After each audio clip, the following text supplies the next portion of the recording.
Assalamualaikum warahmatullahi wabarakatuh.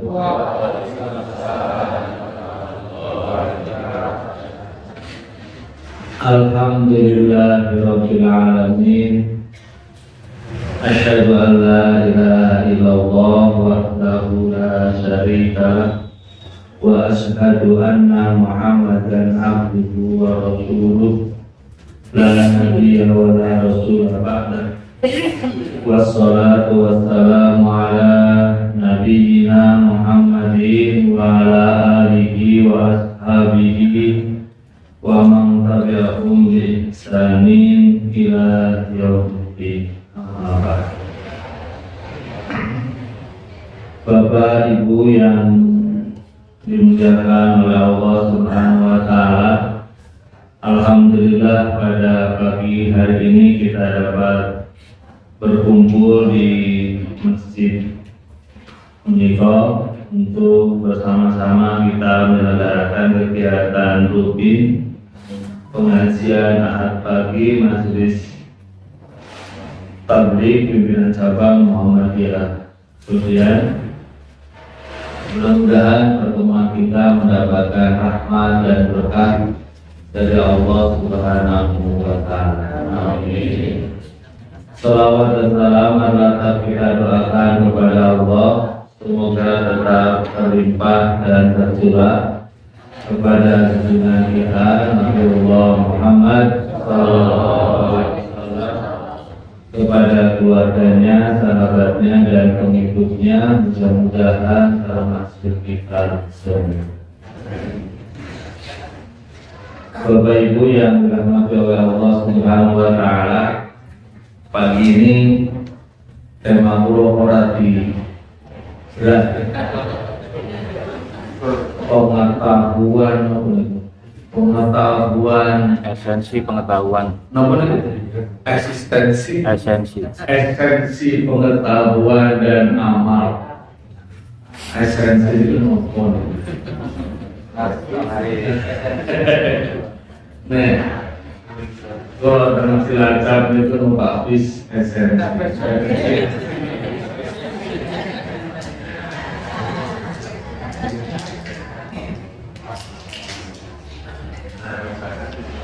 Bapak Ibu yang dirahmati oleh Allah Subhanahu wa taala, salah satu ciri dari pribadi Kyai Haji Ahmad Dahlan ingkang digambarkan oleh murid beliau yang bernama Raden Haji Muniko.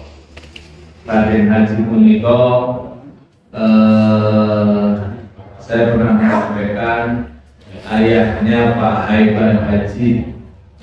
Bapak Ibu yang usia 60-70 mungkin nanti mendengar Bapak Haiban Haji rumiyin tokoh ingkang menggerakkan PHBI salah satu. Ini nanti terus ketua PWF DI Bapak Haiban Haji.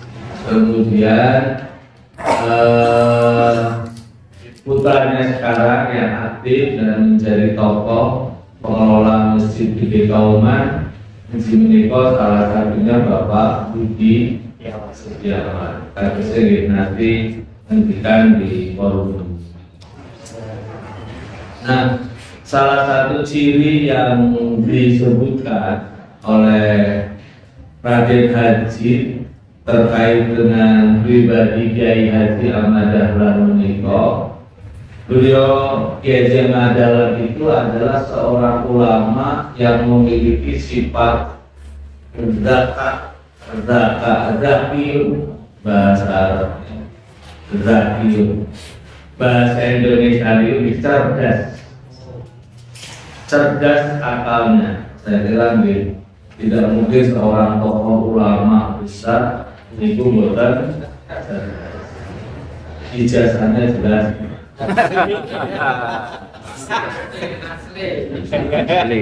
Cerdas.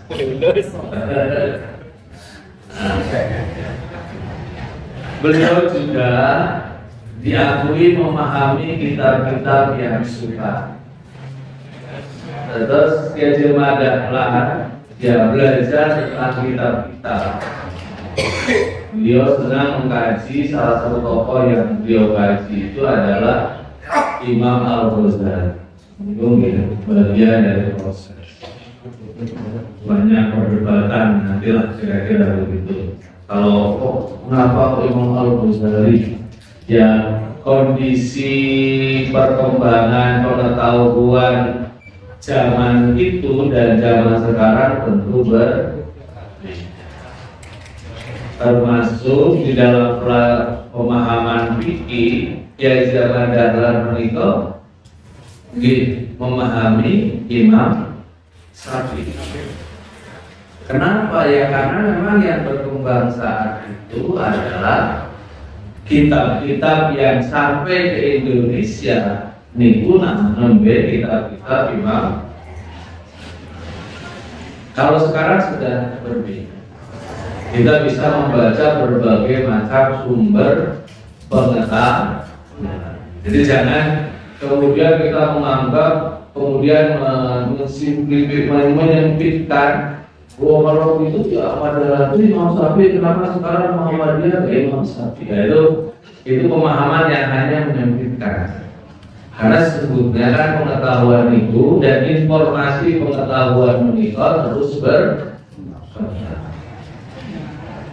ya samilah bapak-bapak itu rumit pos ningali pengen berita tentang Bank Amerika termudi televisi jam berapa? Jam 9 malam.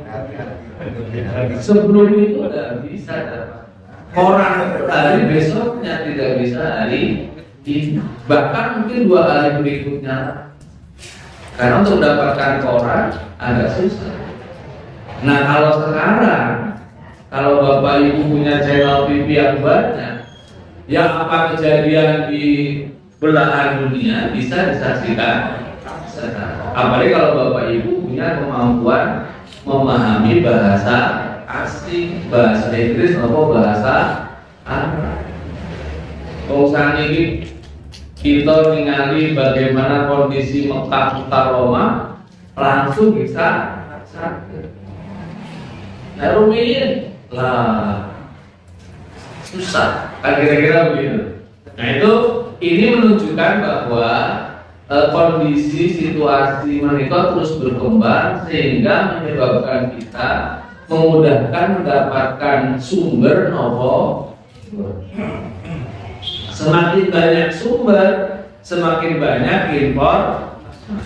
Semakin sedikit sumber ya semakin sedikit impor. Kan nonton itu.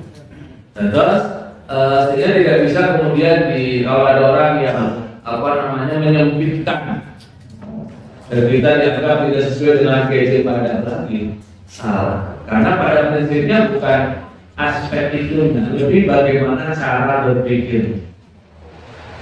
Kemudian beliau juga dikenal, ini yang agak sedikit berbeda dengan ulama lain menurut pandangan beliau Raden Haji.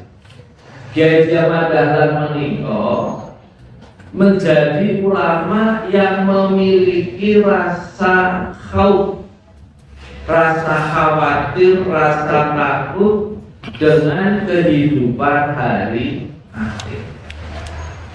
Rasa takut, rasa khawatir terhadap hari akhir menika tentu bukan kemudian ingin menghindar, tetapi lebih berpikir bagaimana mempersiapkan.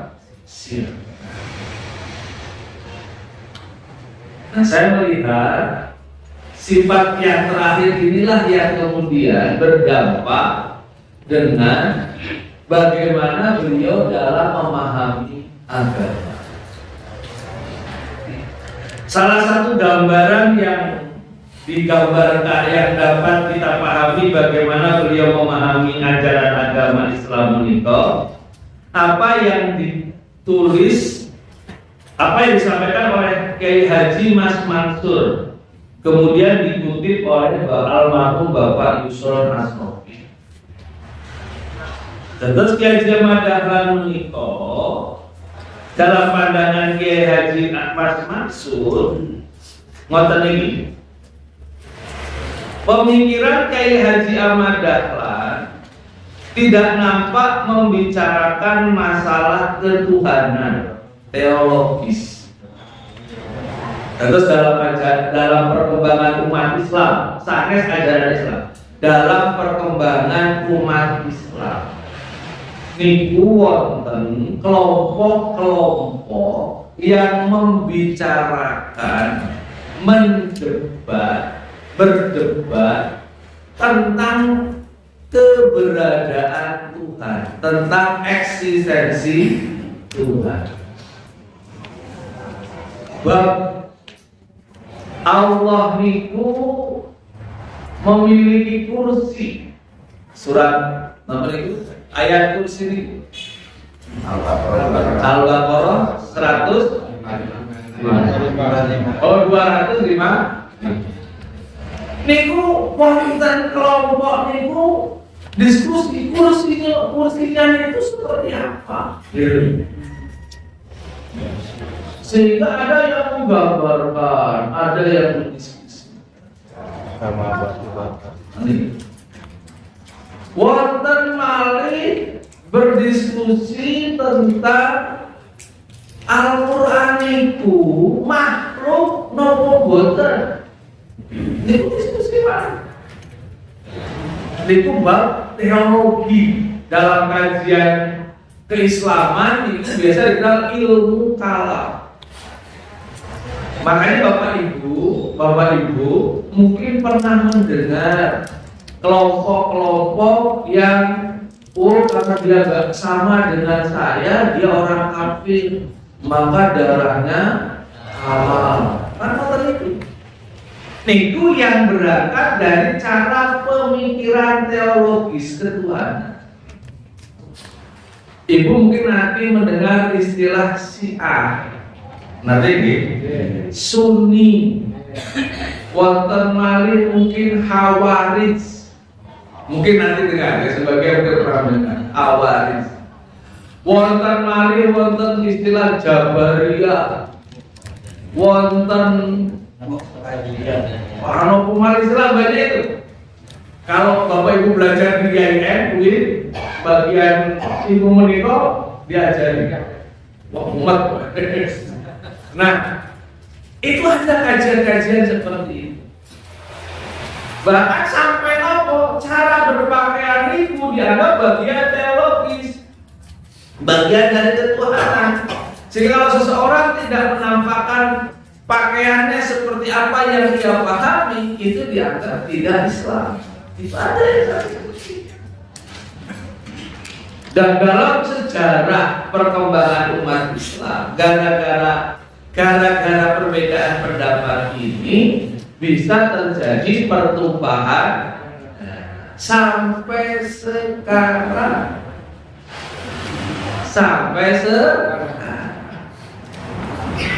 Nah, Kiai Haji Ahmad Dahlan itu menurut Mas Mansur, salah satu sahabat beliau yang pernah juga jadi ketua PP Muhammadiyah, Mas Mansur menikah napa niku saking Surabaya. Cuma konon ketika di Mesir maupun di Mekah itu nanti mendengar cerita tentang Kiai Haji Ahmad Dahlan. Sehingga beliau kemudian pas pulang, salah satu yang dicari adalah Kiai Haji Ahmad Dahlan. Beliau datang ke Kauman, beliau ikuti gerak-geriknya dan akhirnya beliau mantap untuk menjadi bagian dari Muhammadiyah. Ketika Kiai Ahmad Dahlan ke Surabaya, Mas Mansur termasuk yang kemudian dapat derek juga kajian-kajian Kiai Haji Ahmad Dahlan. Sehingga ketika Mas Mansur niku terus anggota Muhammadiyah, Kiai Haji Ahmad Dahlan dalam sebuah cerita menyampaikan kita sudah pegang sapu kawat Jawa Timur. Jadi sapu kawat itu mungkin pengikat di Jawa Timur. Nah itu Mas Mansur. Nanti beliau jadi ketua PPM lah, SANKI PPM Jawa Timur. Kemudian tahun 38 sampai 42 Beliau kemudian jadi ketua PP Muhammadiyah, pindah ke Jogja.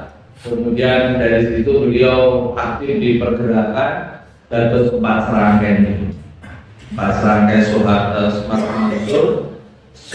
Soekarno, Hatta, dan Ki Hajar Dewanto, kalau nggak salah, saya lupa sekarang. Dan itu sampai akhirnya beliau kemudian ditangkap Belanda, ditangkap Jepang dan Belanda, kemudian meninggal di penjara. Nah, Mas Mansur beliau tadi mengatakan bahwa pemikiran Kiai Haji Ahmad Dahlan itu tidak nampak membicarakan masalah ketuhanan, teologi. Kiai Ahmad Dahlan menikah lebih senang kembali kepada para ulama salaf dan tidak suka berpikir yang mendalam tentang hal itu. Ulama salaf itu ulama zaman Nabi, para sahabat. Nah, para sahabat itu kan tidak pernah berpikir teologisnya. Tuhan itu yang penting sami'na wa ata'na dengan Rasulullah Sallallahu Alaihi Wasallam. Apa yang dikatakan Rasulullah, ya sudah, itu yang diikuti dan tidak berpikir pokoknya bagaimana melaksanakan apa yang dikatakan oleh Rasul. Beliau tidak suka berdebat tentang hal itu. Kiai Haji Ahmad Dahlan mempunyai kemauan yang besar untuk mencari kebenaran. Dan dia heran mengapa pemimpin-pemimpin itu hanya sampai pada taraf anggapan, mengambil keputusan sendiri, tidak mau mengadakan pertemuan di antara mereka, tidak mau bertukar pikiran. Maka dia mengajak mereka bermusyawarah, membicarakan manakah sesungguhnya yang benar dan yang salah. Pemikiran Kiai Haji Ahmad Dahlan menunjukkan ketakutan pada kematian dan siksaan neraka. Supaya selamat dari siksa neraka, manusia harus berbuat sesuatu, yaitu beramal yang baik. Kiai Haji Ahmad Dahlan nampak banyak mengerjakan perintah yang mempunyai akibat sosial seperti pengorbanan harta, pemeliharaan anak-anak yatim, dan juga penampungan orang-orang miskin. Nah, ini pemahaman Kiai Haji Mas Mansur terhadap Kiai Haji Ahmad. Beliau tidak senang niku berdebat pada sesuatu niku boten esensial, kira-kira begitu. Yang penting bagaimana mencari kebenaran supaya mendapatkan pemahaman yang tepat tentang ajaran Islam, dan selanjutnya bagaimana ajaran Islam menikah diamalkan. Maka beliau melakukan memiliki perhatian yang sangat kuat terhadap bagaimana pelaksanaan ajaran Islam.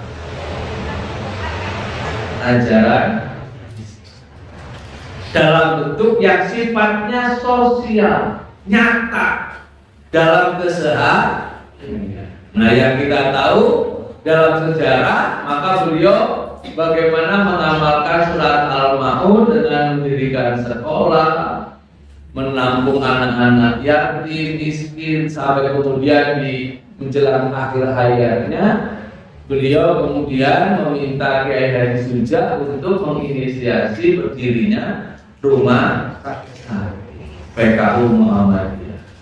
Nah, setelah berdiri rumah sakit 1 minggu diresmikan, setelah seminggu berikutnya beliau dipanggil oleh Allah Subhanahu wa Ta'ala. Seolah-olah tuntas tugas beliau.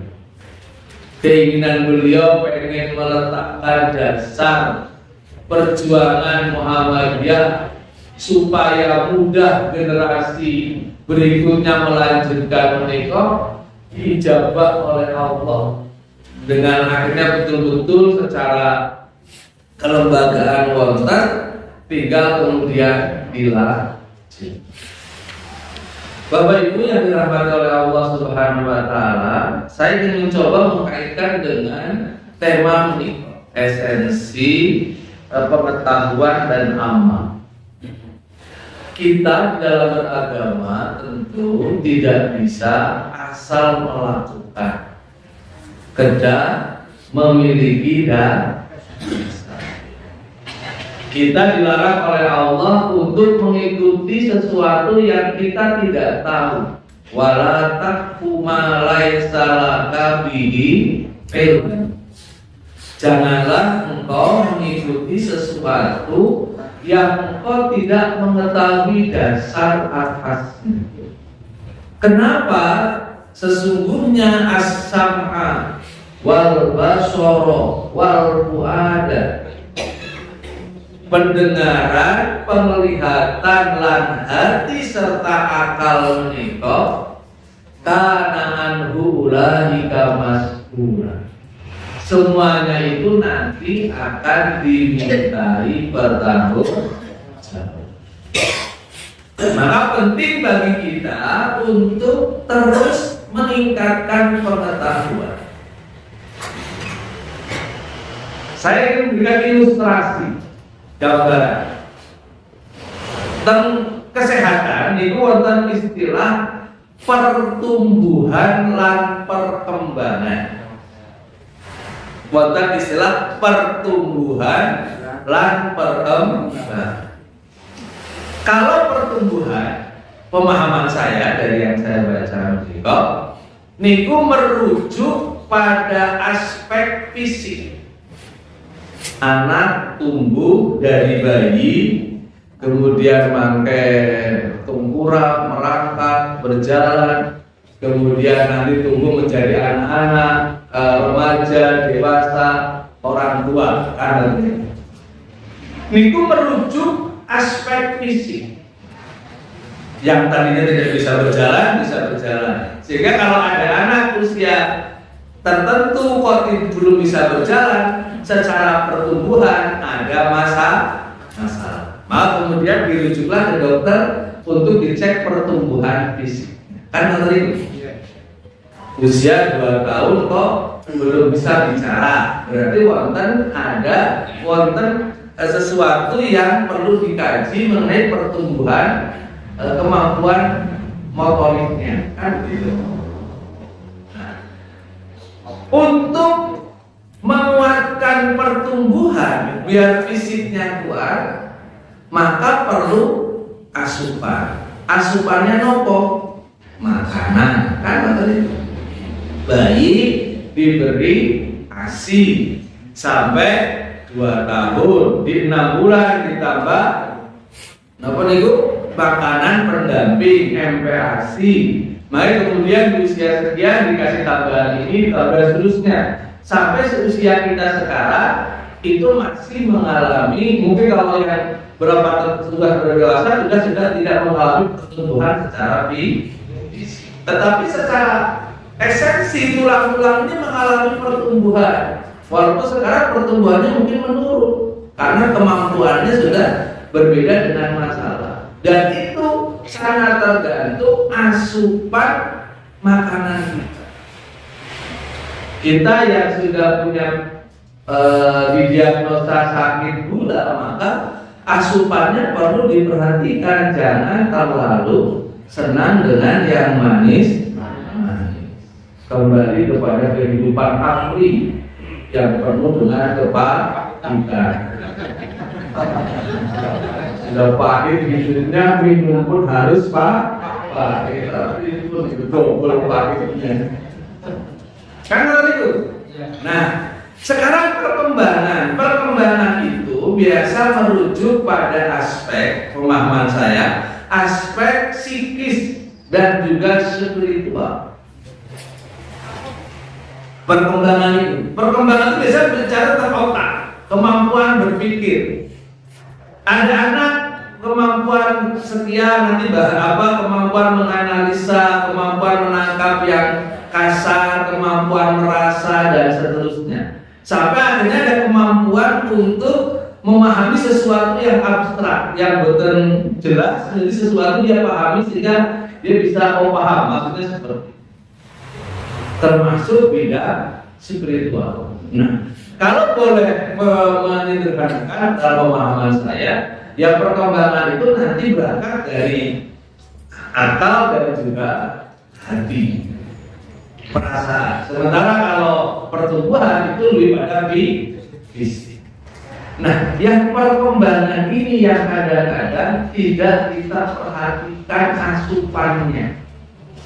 Padahal dia itu juga butuh asupan, butuh makanan. Tentu makanannya bukan makanan niki yang dalam arti makanan, tetapi lebih tambahan pengetahuan, nopo tambahan informasi supaya kemudian otak kita tumbuh berkembang, menambah lagi wawasan sehingga kita bisa melihat sesuatu itu lebih luas, lebih dalam, termasuk bab spiritual. Sehingga ibu-ibu kadang-kadang menilai, atau kadang-kadang kita bapak ibu menilai, kalau ada anak SMP sama anak kuliah perilakunya sama, pasti kita akan mengatakan cah kuliah kok koyo anak SMP. Kan betul itu. Walaupun sekarang banyak bapak-bapak 60 tahun perilakunya seperti anak SMP. Berarti perkembangannya ini masalah spiritual. Perkembangannya kalau ada masalah, misal ada sesuatu hal, usia yang 60 sama usia yang 20 harusnya melihat hal itu beda. Bagi yang usia 60 karena pengalaman, karena mungkin wawasan, harusnya kalau dia betul-betul mau belajar, melihat sesuatu itu tidak langsung ditangkap begini, tapi mungkin dia lihat kenapa, sebelumnya seperti apa, dampak yang diterima seperti apa, sehingga kemudian reaksinya juga berbeda. Tapi kalau yang 20 dia begitu langsung saja, ya wajar, karena referensi pemahaman yang dia miliki masih belum sedalam dan seluas usia yang 6 minggu idealnya. Tapi kalau ada bapak-bapak usia 60 kok lebih sabar anak usia 20, itu perlu kan orang itu ibunya nanti bingung, bapakmu nggak sukanya marah-marah tapi kok kamu sabar sekali ini kamu main sopo ngerti. Nah, bapak ibu yang dirahmati oleh Allah Subhanahu wa Ta'ala, Kiai Haji Ahmad Dahlan dalam keterangan yang lain, niku pernah mengibaratkan akal menika seperti biji tanaman. Jadi akal itu bagaikan biji atau bibit yang ditanam dalam tanah. Agar bibit akal itu tumbuh kemudian menjadi pohon yang harus disiangi, disiram secara terus-menerus. Berarti kan akal itu seperti fisik. Dia terus ditambah, disiangi, dibersihkan. Pikiran-pikiran kotor, pikiran-pikiran negatif harus dibersihkan. Akal tidak akan tumbuh dan bertambah sempurna apabila tidak disirami dengan pengetahuan. Nah, asupan akal menikah adalah pengetahuan. Tetapi segala usaha menyiram akal dengan pengetahuan tersebut harus sejalan dengan kehendak Allah yang Maha Kuasa.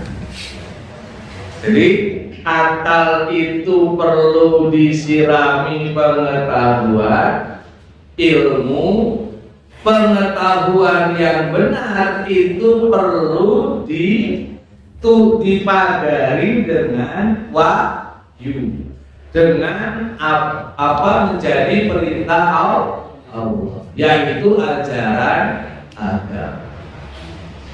Inilah yang menjadi sesungguhnya esensi tadi pentingnya pengetahuan bagi kita.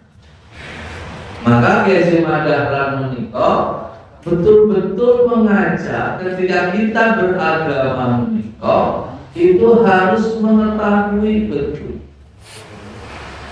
harus mengkaji betul,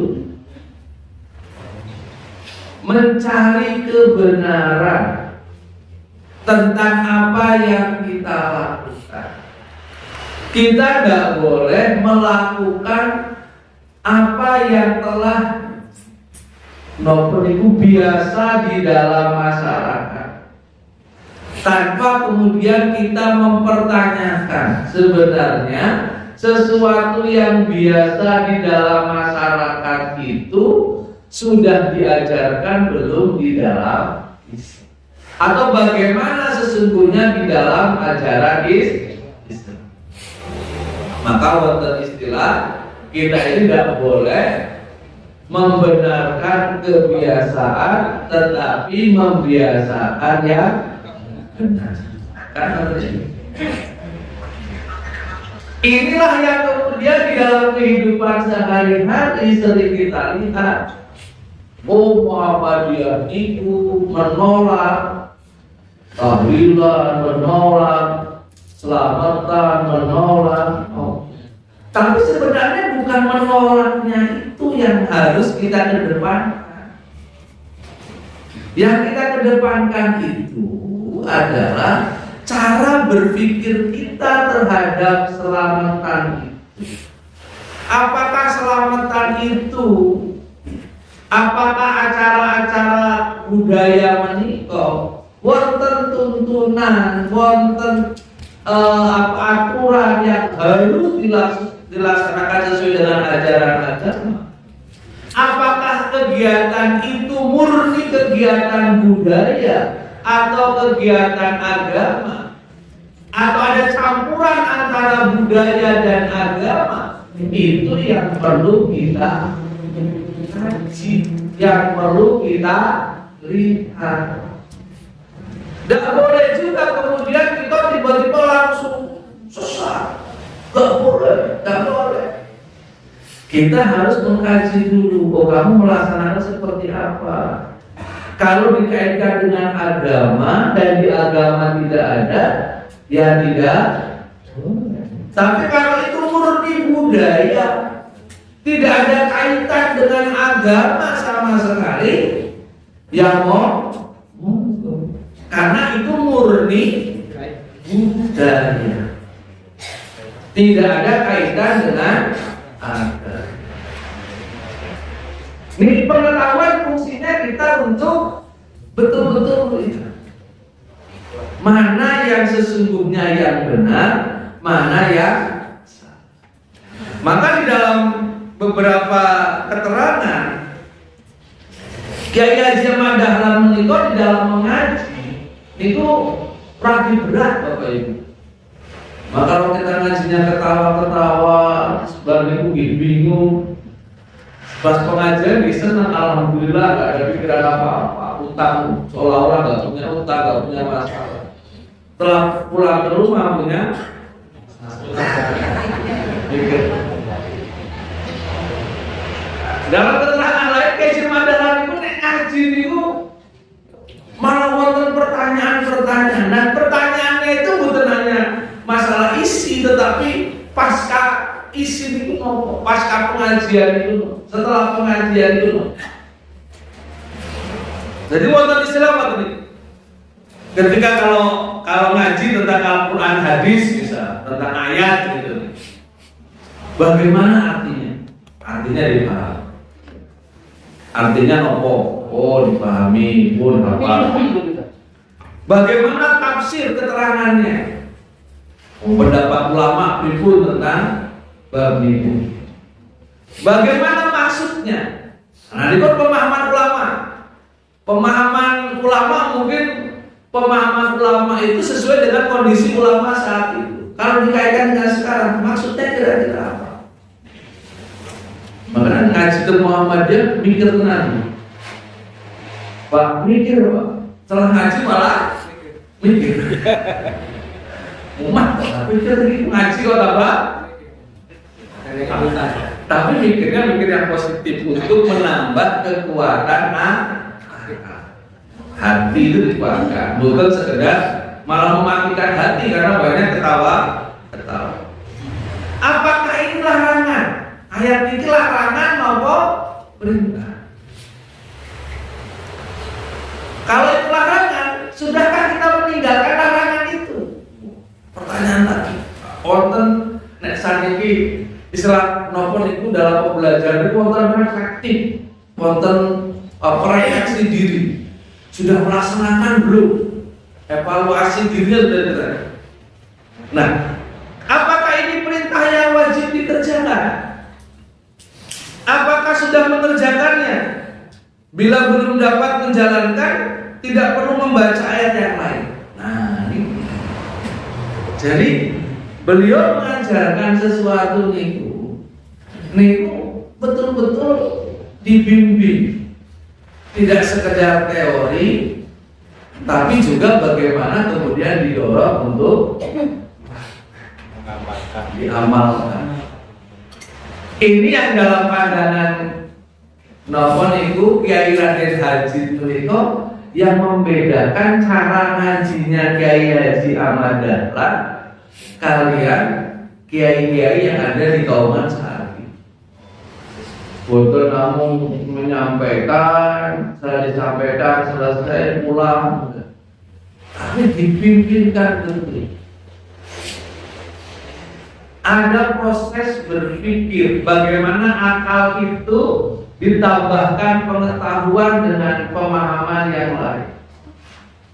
Tafsirnya dari sekedar apa? Mungkin kalau nopo niku ayat ya, cara bacanya pasti. Kemudian terjemahnya disambung. Tafsir keterangan disambung. Maksud kira-kira tambahan pendekatan keilmuan lain ditambah. Tapi kemudian diajak untuk berpikir. Ini kira-kira ayatnya tentang apa? Kalau larangan, sudahkah kita meninggalkan larangan itu? Kalau perintah, sudahkah kita menjalankan perintah itu? Kalau itu wajib, bagaimana kita mengamalkan? Kalau itu belum diamalkan, kita tidak perlu ngaji surat yang lain. Wah, itu yang cerita banyak kita dengar terkait dengan surat Al-Ma'un. Beliau mengajarkan berbulan-bulan surat Al-Ma'un, banyak diajarkan 4 bulan maupun kita kayak kita ngaji Al-Ma'un 4 bulan betah maupun bulan harusnya gitu kan awal-awal itu mengenai itu. Tapi beliau bahkan di surat Al-Asr wal Asri keterangan murid Raden Haji punika diajarkan 8 bulan. Wal Asri lho Pak. Niku surat apa itu? Ibu surat apa itu? Wal Asri. Alasannya banyak. Katanya kalau baca surat Wal Asri itu membaca sepertiga Al-Quran. Wah. Saya baca 3 kali sudah atam Al-Quran. Baca mojoliane. Kan itu alasan mau jadi mau keset mau.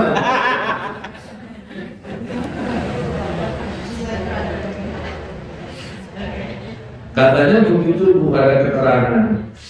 Apa membaca surat Wal Asr itu sepertiga maos Al-Quran. Jadi kalau ibu sedang repot, sedang itu Wal Asri mawon.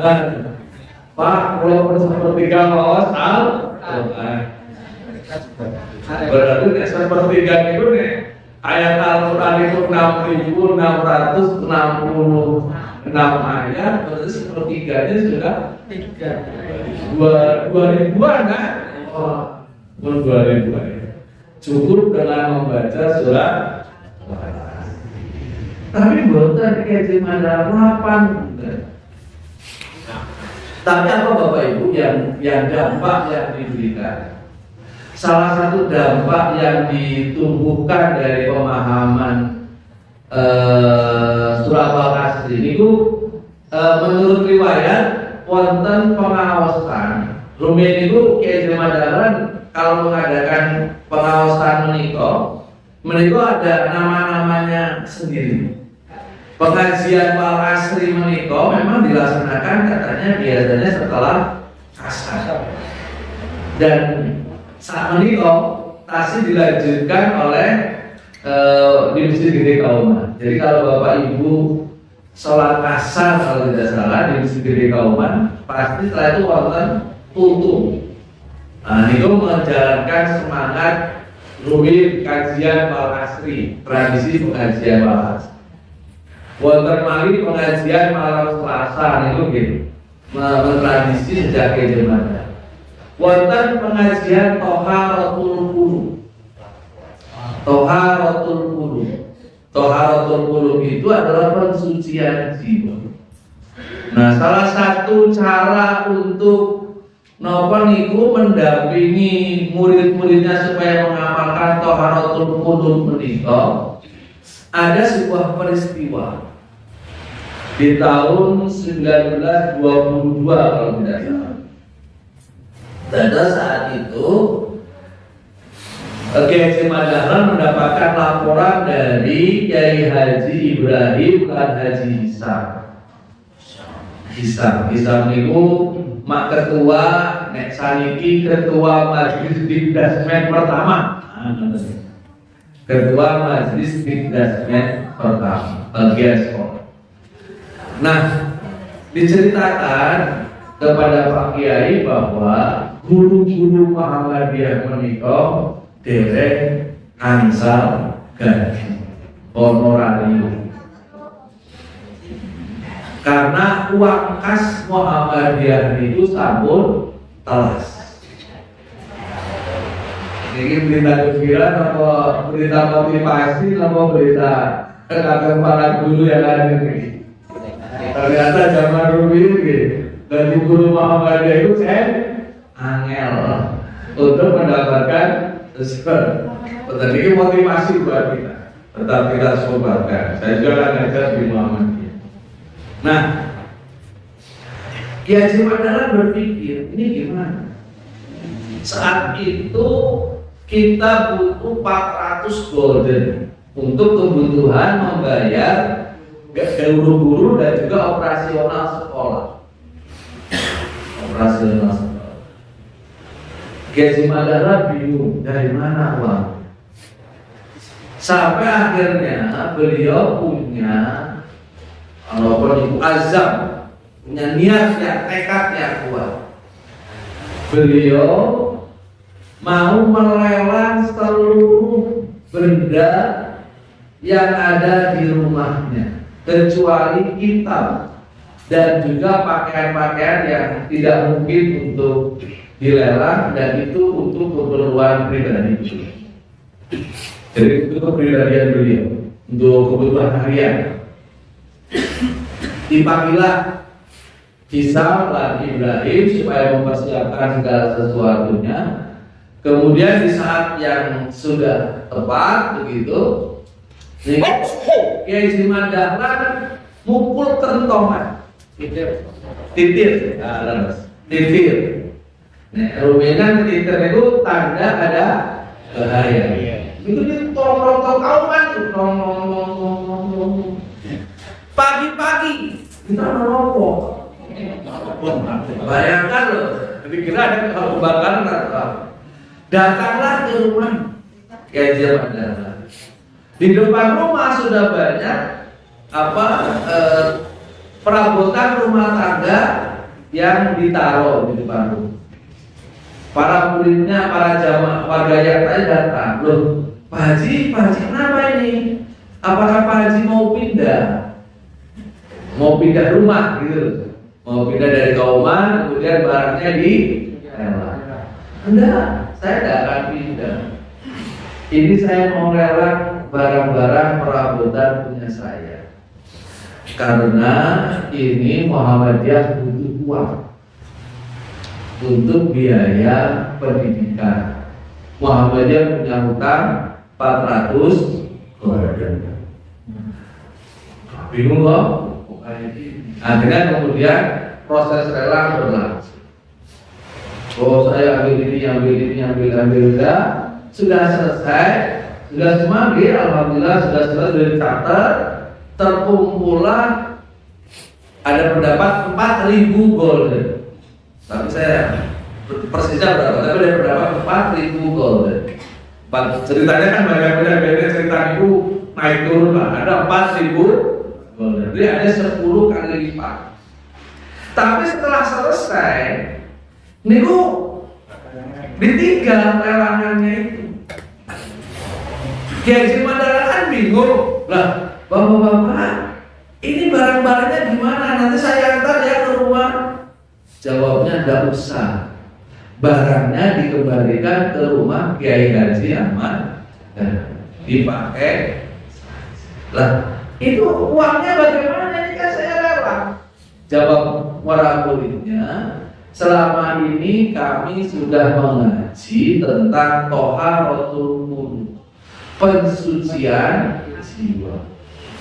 Kami menyadari betul inilah cara kami untuk mengamalkan apa yang telah Pak Kiai ajarkan. Akhirnya nggak jadi hilang tuh barangnya kayak gimana. Dikembalikan, dihitunglah uangnya, dapat 4.000 golden. Kiai Haji Hisam, Kiai Haji Ibrahim, ngitung. Pak Kiai ini 400 untuk Muhammadiyah biaya kebutuhan. Ini sisanya diserahkan ke Pak Kiai. Nah kita secara nopo niku hitung-hitungan ekonomi angsal betul niku agak Kiai. Coba betul kan? Karena itu kan yang dilelang barangnya Kiai kan, barangnya. Oh, barang kita yang dilarang gitu, untuk kita ambil sisanya boleh kan? Boleh. Tapi Pak Kiai boleh. Dah serahkan semua ke Muhammadiyah. Loh, kan Muhammadiyah cuma butuh 4. Dan itu untuk kas. Nah, ini cara bagaimana Kiai Haji Ahmad Dahlan memberikan pengetahuan kepada para muridnya, sekaligus kemudian bagaimana membimbing para muridnya untuk beramal. Maka penting bagi Kiai Haji Ahmad Dahlan sering mengulang-ulang tadi, iman menikah kedah dengan amal soleh.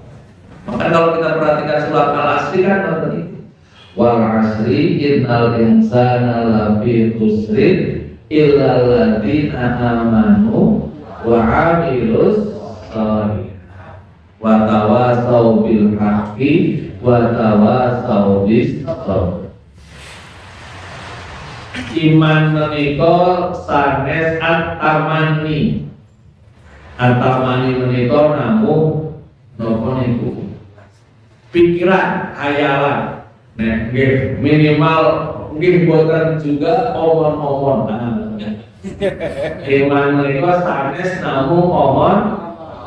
Iman menika adalah apa yang ditetapkan di dalam hati, mawaqara fil qalbi wa shadaqa bil amal, dan dia dibuktikan, dibenarkan dengan amal. Inilah yang diajarkan. Jadi Kiai Haji Ahmad Dahlan mengajarkan tentang bagaimana pentingnya pengetahuan tentang ajaran Islam itu, dan di dalam belajar pengetahuan menikah, Kiai Haji Dahlan mengajarkan betul mana yang benar dan mana yang salah. Kemudian dari kebenaran itu dibimbing juga bagaimana mengamalkan. Nah ini barangkali mungkin yang dimaksud esensi pengetahuan dan amal yang dimiliki oleh Kiai Haji Ahmad.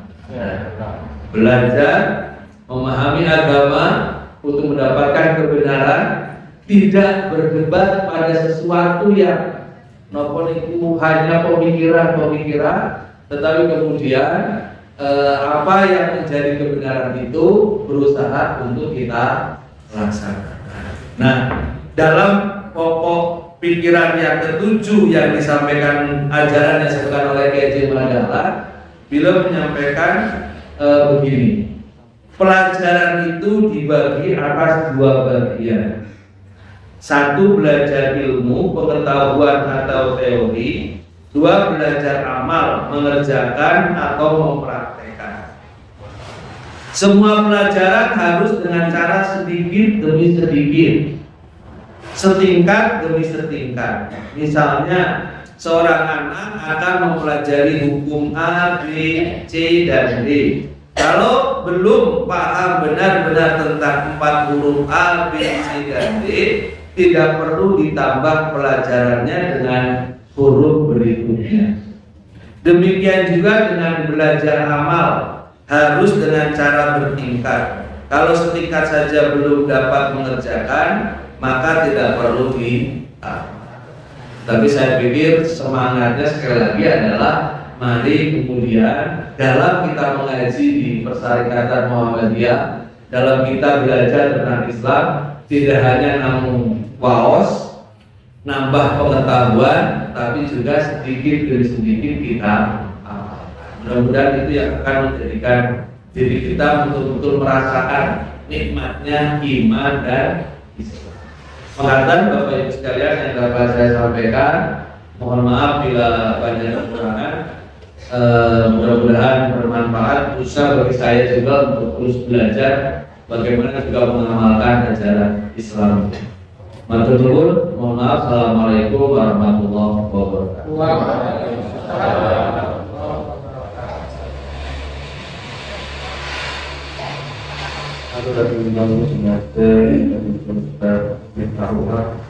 Dari